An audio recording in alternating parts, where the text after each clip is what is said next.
Shalom, querido internauta! Estamos aqui mais uma vez no Alimento Diário e dando continuidade à nossa série, o que o servo de Deus deve guardar. Já vimos que o servo de Deus deve guardar o coração, deve guardar a boca, deve guardar os olhos. E hoje nós vamos ver aí mesmo no capítulo 4 de Provérbios, o verso 20, dizendo assim: filho meu, escute o que eu lhe digo, preste atenção às minhas palavras. E no verso 26 e 27 diz assim a palavra do Senhor: veja bem por onde anda, e os seus passos serão seguros.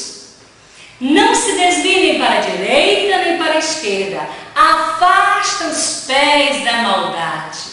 Querido internauta, o Senhor está dizendo para você e para mim que nós devemos guardar os nossos pés.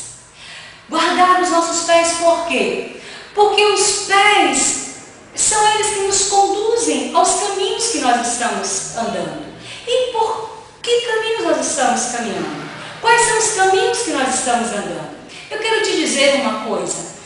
O registro de Deus, o cartório de Deus aqui na terra, são os nossos pés. A palavra que o Senhor disse para os grandes homens de Deus, os grandes conquistadores da terra de Canaã, foi: onde pisar a planta do vosso pé é território conquistado. Então saiba por onde você colocar os seus pés, porque o Senhor diz assim: veja bem por onde anda e os seus passos serão seguros. O Senhor quer que você ande nesse dia pisando firme, pisando em caminhos corretos, em caminho firme, em caminho onde vai te levar ao encontro do Pai. Talvez você tenha estado assim, pisando em caminhos duvidosos, como que em areia movediça, mas o Senhor nessa manhã te convida a você guardar os seus pés e pisar, declarando que você tem pés livres para andar com o Senhor.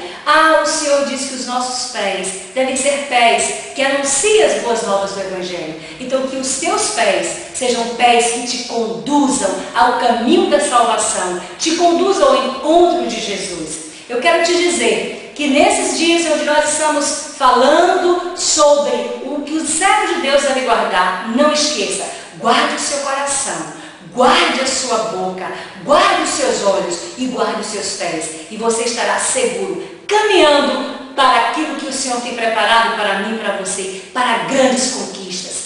Um beijo no coração, graça e paz, e Deus te abençoe.